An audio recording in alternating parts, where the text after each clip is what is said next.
Hello students, so today we would be talking about the chapters of 11th standard, okay? And I'm starting with a very simple topic which was also present in the 9th standard textbook, okay? And I'm starting with that topic and we have the same topic in the 11th standard, ठीक है? So 9th में जो भी आपने पढ़ रखा है ना, that is going to come in the 11th standard. और जो भी चीजें आपने 10th स्टैंडर्ड में पढ़ी है that is going to come in the 12th standard. ठीक है. So if you have done your 9th standard in a very proper way तो क्या होने वाला है, 11th में आपको पढ़ने की मजा आएगी. और अगर आपने 10th स्टैंडर्ड काफी अच्छे से कर रखा है, ओके, सो आपको 12th में पढ़ने में मजा आएगी. ठीक है. So I am starting with a very basic topic which you have already studied in the 9th standard. ठीक है. And that topic is cell. कौन सा टॉपिक है? सेल. ठीक है. सो अगर 9 में मेहनत नहीं करी है इट्स ओके, ठीक है, आप अभी मेहनत स्टार्ट कर सकते हो. ओके, अभी से मेहनत करना चालू कर दो, स्टडी करना चालू कर दो, so that is going to be fruitful. ठीक है. So I will talk about the cell. Cell की काफी सारी बेसिक बातें आप 9th स्टैंडर्ड के चैप्टर में पढ़ चुके हो. ठीक है. बट यहाँ पे what important thing is we would be adding up the content. अपन ज्यादा से ज्यादा कंटेंट को एड अप करेंगे यहाँ पे. क्लियर है. So I start with the cell and before I start with the cell, okay, will talk about the history कि सेल को किसने डिस्कवर किया था. ठीक है. So the year was 1665. The year was 1665. Okay, and there was the scientist Robert Hooke. There was a scientist Robert Hooke. What he did is he collected the cork cell. What he did? He collected the cork cell from the bark of the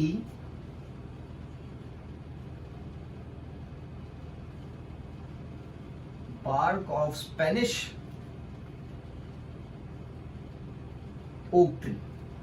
कहां से collect किया? From the bark of the Spanish oak tree. ठीक है. किस चीज को collect किया उसने? Cork cells. And he took that cork cells and he placed them under a simple microscope. उस टाइम में माइक्रोस्कोप की अगर बात करते हैं they used to be only magnifying lens. ठीक है. तो उसने उसको प्लेस किया वहां पे and what he observed, what did Robert Hooke observe was he observed such structures. He observed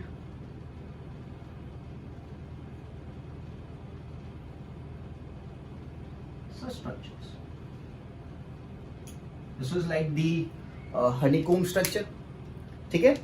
So he observed the structures and he considered them as a chamber. He considered them as a chamber and he termed it as cellula. Cellula means cell or the chamber. ठीक है. Now as Robert Hooke was observing the cork cell of the bark, okay, तो bark के जो cells होते हैं ना, they are dead actually. The cells of the bark are dead. So what he observed in this structure was only the plant cell के पास होता है ना सेल वॉल.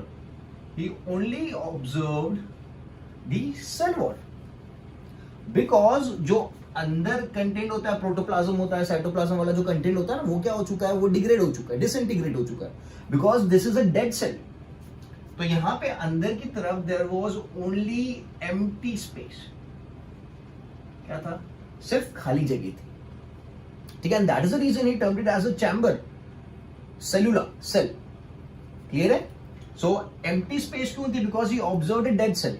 तो this is very important, you need to know is कि Robert Hooke ने जो cell observe किया था under a microscope was a dead cell. Clear है. And he mentioned his findings into a book known as Micrographia. He mentioned his details in a book known as Micrographia. ठीक है. और जो microscope यहाँ पे use हुआ था, this was a very primitive microscope, very simple microscope, जहां पे सिर्फ एक मैग्नीफाइंग लेंस लगा हुआ था. So this was the work of Robert Hooke in the year 1665. Is it clear? So we'll move ahead and we'll talk about the another person, that is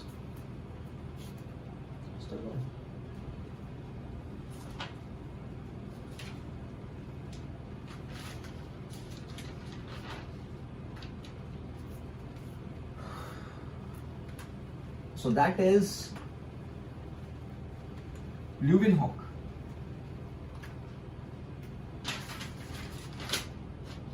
Antonio van Leeuwenhoek. So I'll talk about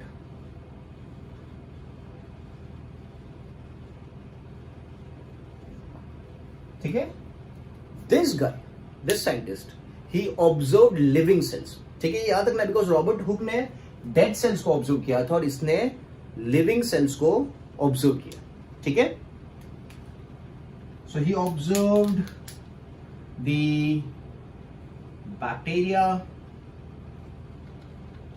he observed spermatozoa, he observed we have this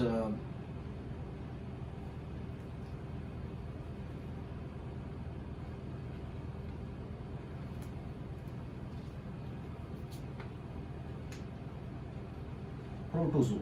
See, protozoa and all this comes in the animal kingdom. आपको पता होगा. Okay. So he observed this into the bacteria, spermatozoa and the protozoa. ठीक है? And he observed चीज क्या याद रखनी है? He observed the living cell. He observed the living cell. These are all living.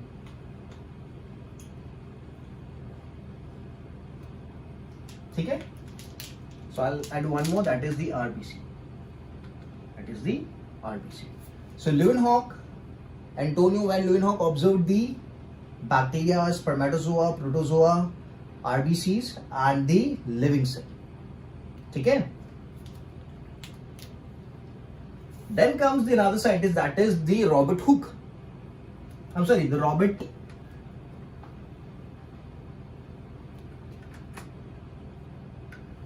Okay, then comes the scientist Robert Brown. Robert Hooke ने तो dead cell देखा था. This fellow Robert Brown, what did he discover? He discovered nucleus. He discovered nucleus in the root cell of orchid plant. He discovered nucleus in the root cell of the orchid plant. This was done by Robert Brown. ठीक है? Then came the another scientist, that is Fontana. Fontana. This fellow discovered nucleus के अंदर कौन सी चीज होती है? Nucleolus. So this fellow discovered nucleolus in the skin cell of eel. In the skin cell of the eel. ठीक है? That is a fish. So Robert Hooke, Leeuwenhoek, Robert Brown and Fontana. Clear है? Now in that particular time period after the year 1665 काफी सारा development हो रहा था, काफी सारा रिसर्च हो रहा था. So 1665 के बाद there were some other scientists, जैसे कि we had Theodore Swan,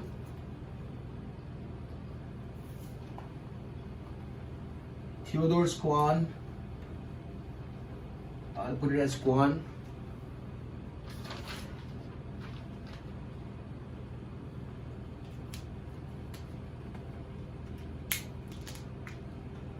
We had one of the scientists, Swan, and this fellow was the German zoologist. Theodor Swan was a German zoologist and he did an intensive study on animal cell. And he concluded that animal cell does not possess cell wall. And he concluded that animal cell does not possess cell wall. Cell wall is only possessed by the plant cell. Okay, and his another colleague, that is Matthias Kilden. Okay, Matthias Kilden की अगर बात करते हैं, he was a German botanist. He was the German botanist, and he did an intensive study on the plant cell. He did an intensive study on the plant cell. Okay, the year was 1838. The year was 1838. 1665 के बाद काफी सारे advancement हुआ और उसके बाद we are on the year 1838. उस time पे two scientists, Quorn and Skilden.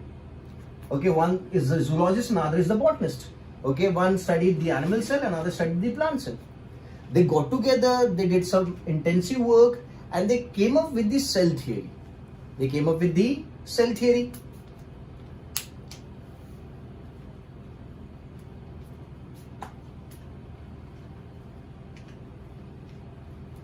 They came up with the cell theory.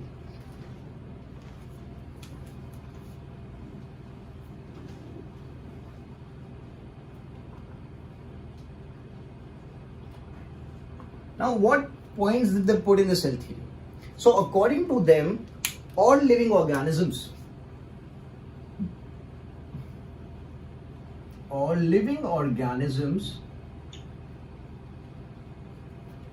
made up of cell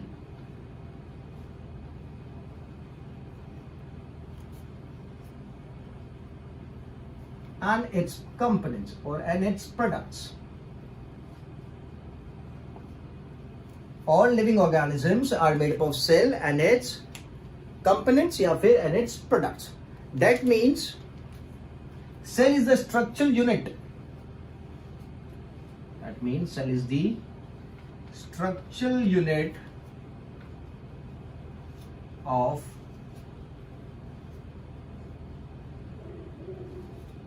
all organisms. That means cell is the structural unit of all organisms.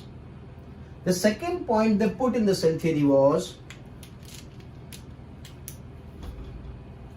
all cells are basically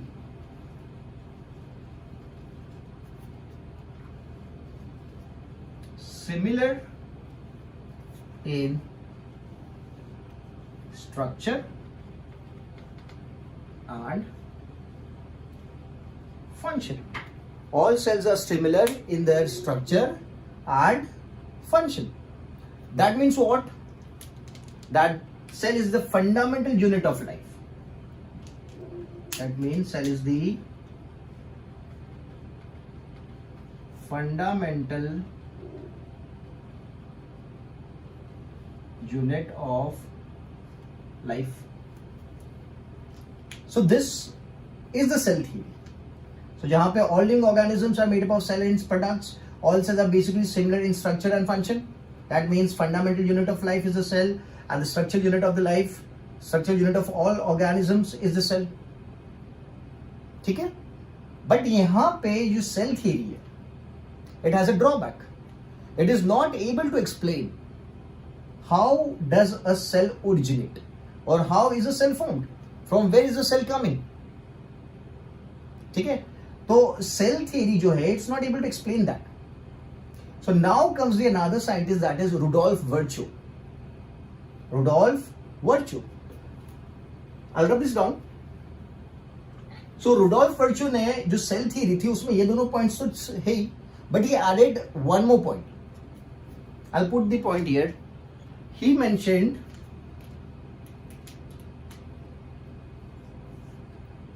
omnis cellula, e cellula. This is a very famous phrase, omnis cellula, e cellula. That means new cells new cells are formed from pre-existing cells. New cells are formed from the pre-existing cell. That is omnis cellula e cellula. Clear है? And this point was given by Rudolf Virchow.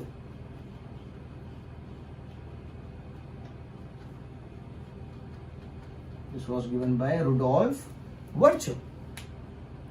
ठीक है, ये दोनों points थे. This was given by Schleiden and Schwann. This was the cell theory.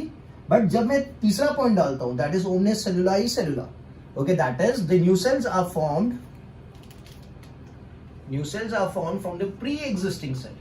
जब ये point इसके अंदर ऐड कर देते ना, so this becomes the modern cell theory. This becomes the modern cell theory. So if it is asked about the cell theory, तो cell theory में दो पॉइंट्स है. अगर मॉडर्न सेल थियरी की बात करते हैं ना, तो उसमें रुडोल्फ वर्चू का भी अलग पॉइंट एडअप हो जाता है. That is new cells are formed from the pre existing cell. ठीक है, this is also known as the law of cell lineage. मैं रब कर देता हूं. It is this last point जो मैंने लिखा है, that is also known as the law of cell lineage. That is omnis cellula e cellula. जिसका मतलब क्या होता है? That is new cells are formed from the pre-existing cell. And this is also the law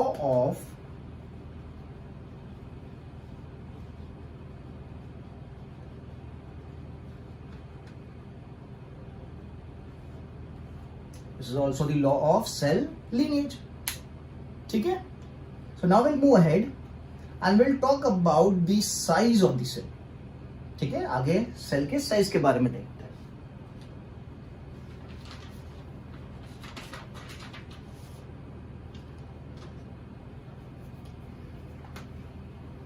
pause the video, copy down the details.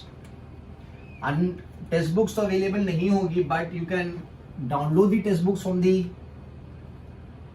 Internet. ठीक है, तो आप उसको डाउनलोड कर लो पीडीएफ फॉर्मेट में, and then you go through the chapters और the content जो मैं पढ़ा रहा हूं. Go through the videos first and then read the text book. So now will talk about the size of cell. Cell की अगर size की बात करते हैं, तो जो सबसे छोटा सेल अवेलेबल है, that is the mycoplasma. That is the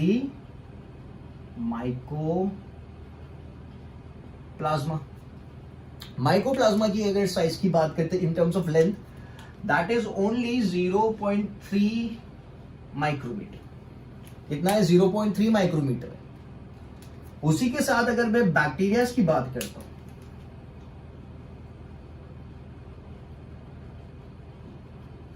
so bacteria की जो साइज है, that is ranging from 3 to 5 micrometre. That is ranging from 3 to 5 micrometre. ठीक है, अगर सबसे बड़े सेल की बात करें, तो लार्जेस्ट सेल,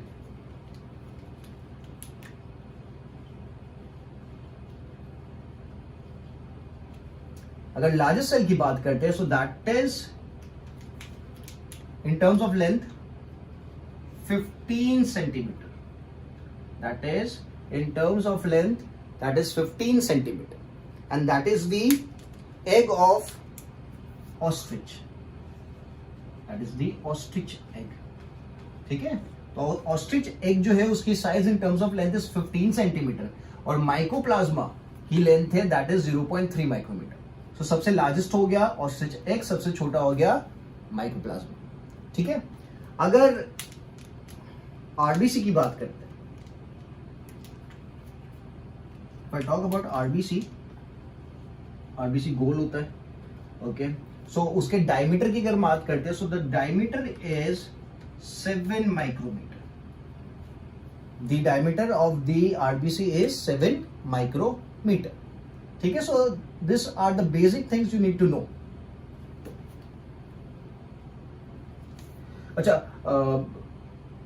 जैसे यहाँ पे मैंने बोला लार्जेस्ट सेल, तो लार्जेस्ट सेल के साथ मैं एक और पॉइंट यहाँ पे डाल देता हूं, लॉन्गेस्ट सेल, सबसे लंबा cell. Okay, and I will make it more specific in the human body. Any idea? Longest cell in the human body, we have studied it in the 10th standard. The nerve cell, that is the nerve cell, and it can range from 90 to 100 centimeter. The nerve cell can range from 90 to 100 centimeter. So it is the longest cell, ranging from 90 to 100 centimeter. ठीक है? So this was the size of the cell. Now we'll talk about the shape of the cell.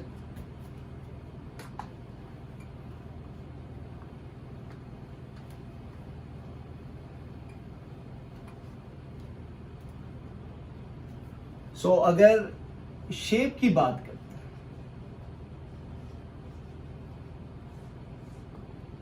तो there's no fixed shape. The cells can be irregular shaped. Okay, they can be columnar shaped, they can be cuboidal shaped, they can be polygonal shaped.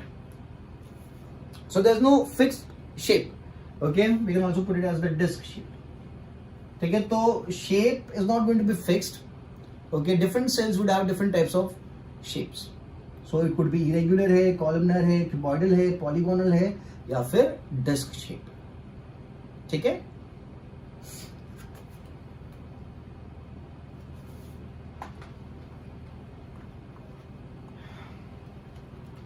So now I'll talk about the cells which are metabolically very active. Metabolically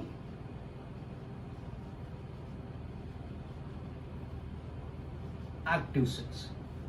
See, metabolism we have talked about it in the 10th standard. What is metabolism? So now I'm talking about the cells which are very very active in terms of metabolism. मतलब they are able to break down the food and take out the energy out of it. ठीक है? So जो metabolically active cell होता है ना, तो उसमें आपको इनको याद रखना है, उसका जो in terms of nucleus and cytoplasm, क्योंकि सेल के पास न्यूक्लियस और साइटोप्लाज्म तो होगा ही. ओके, तो इन terms of nucleus and cytoplasm, जो न्यूक्लियस की साइज होती है वो काफी ज्यादा होती है. Nucleus is big in terms of the cytoplasmic content. मतलब आप सेल को जब ऑब्जर्व करोगे ना, जो सेल मेटाबॉलिकली एक्टिव होता है, ओके, तो उसका न्यूक्लियस काफी बड़ा दिखेगा. The reason is bigger the nucleus,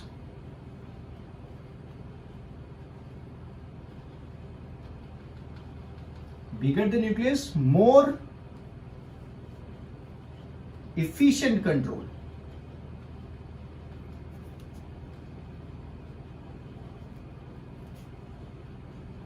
On the metabolic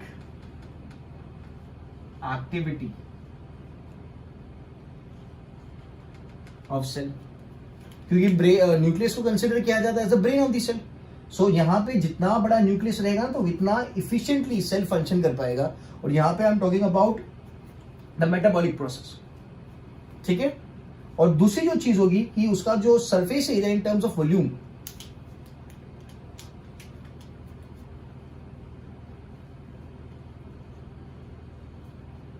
and volume की अगर बात करते हैं तो सरफेस एरिया यहां पे काफी ज्यादा होगा. Big, we'll put it as surface area is more. Now why surface area is more? Because जितना ज्यादा सरफेस एरिया होगा उतना ज्यादा क्या हो सकता है, एब्जॉर्प्शन हो सकता है. इतना ज्यादा एब्जॉर्प्शन हो सकता है, या फिर we can also put it as exchange of material from inside to the outside of the cell and from outside to the inside of the cell. Because ज्यादा सरफेस एरिया तो ज्यादा एक्सचेंज ऑफ मटेरियल होगा. ठीक है? सो nucleus and cytoplasm की अगर बात करते हैं मेटाबॉलिकली एक्टिव सेल्स की, तो न्यूक्लियस काफी बड़ा होता है इन टर्म्स ऑफ साइटोप्लाज्म. क्योंकि जितना बड़ा न्यूक्लियस होगा उतना ज्यादा control, because nucleus is termed as the brain of the cell, तो उतना ज्यादा कंट्रोल किस पे होगा, उसकी मेटाबॉलिक एक्टिविटी पे होगा। और सरफेस एरिया एंड वॉल्यूम की बात करते हैं तो सरफेस एरिया काफी ज्यादा होगा मेटाबॉलिक एक्टिव सेल्स का, बिकॉज जितना ज्यादा सरफेस एरिया होगा उतना ज्यादा एक्सचेंज ऑफ मटेरियल हो सकता है। ठीक है, क्लियर है? सो नाउ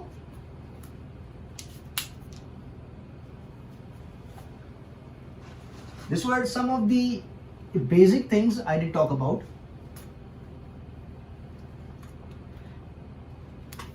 सेल के जो टाइप्स है वो अपन पढ़ चुके पहले भी, सेल के जो टाइप्स है वो अपन पहले भी पढ़ चुके। जैसे कि सेल को we have categorised into prokaryotes and eukaryotes, और द प्रोकैरियोटिक सेल और द यूकैरियोटिक सेल। ठीक है, तो मैं यहां पे लिखता हूं prokaryotic cell and eukaryotic cell, prokaryotic cell and the eukaryotic cell. ठीक है, मैं यहां पे एक और चीज ऐड अप करूंगा, दैट इज यूकैरियोटिक सेल। कौन सा cell? Eukaryotic, I am sorry, akaryotic cell. We have one more type, that is akaryotic. So total we have three types: prokaryotic, eukaryotic, and the most primitive, that is the akaryotic cell. ठीक है, so जैसे कि अपन बोलते हैं कि यार eukaryotic cell has a well defined nucleus बोलते हैं, it has a well defined nucleus, it has many organelles, and it is much more advanced. Prokaryotic cell की अगर बात करते हैं तो प्रोकैरियोटिक सेल में आप पढ़ चुके हो, आपने क्या पढ़ा है, that is no well defined nucleus and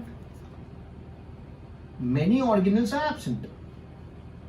जितने ज्यादा ऑर्गेनल्स यूकैरियोटिक सेल के पास होते हैं उतने यहाँ पे many organelles are absent, and it is not advance, it's a primitive cell. तो नो वेल डिफाइंड न्यूक्लियस है, मतलब यहाँ पे न्यूक्लियर मेम्ब्रेन अवेलेबल नहीं है, और न्यूक्लियर मेम्ब्रेन अवेलेबल नहीं है तो उस स्ट्रक्चर को अपन क्या बोलते हैं, what do we term that nucleus as? It is termed as nucleoid. A nucleus without nuclear membrane is termed as nucleoid. ठीक है, तो यार एकैरियोटिक सेल क्या है? तो एकैरियोटिक सेल तो एकदम प्रिमिटिव हो गया, इसके पास जैसे मैंने बोला कि यहाँ पे नो वेल डिफाइंड न्यूक्लियस, तो यहां पे तो न्यूक्लियस ही absent, nucleus is absent. See, ये मत सोचना कि प्रोकैरियोटिक सेल के पास न्यूक्लियस नहीं होता है, प्रोकैरियोटिक सेल के पास न्यूक्लियस होता है, पर न्यूक्लियस वेल डिफाइंड नहीं होता है, उसके पास न्यूक्लियर मेम्ब्रेन नहीं होती, and nucleus without nuclear membrane is termed as nucleoid, it is termed as nucleoid. But जो एकैरियोटिक सेल्स होते हैं ना, उनके पास तो न्यूक्लियस होता ही नहीं है। ठीक है, so we have three categories, akaryotic, prokaryotic and the eukaryotic. In the next lecture, I'll put a difference between the prokaryotic cell and the eukaryotic cell. In the next lecture, I'll put down the difference between the prokaryotic cell and the eukaryotic cell. काफी सारे differences आपको पता होंगे, but I'll add up some more points in the difference. ठीक है? So I'll keep this much for the lecture. In the next lecture, we'll talk about more details regarding this chapter. Okay? चलो, thank you.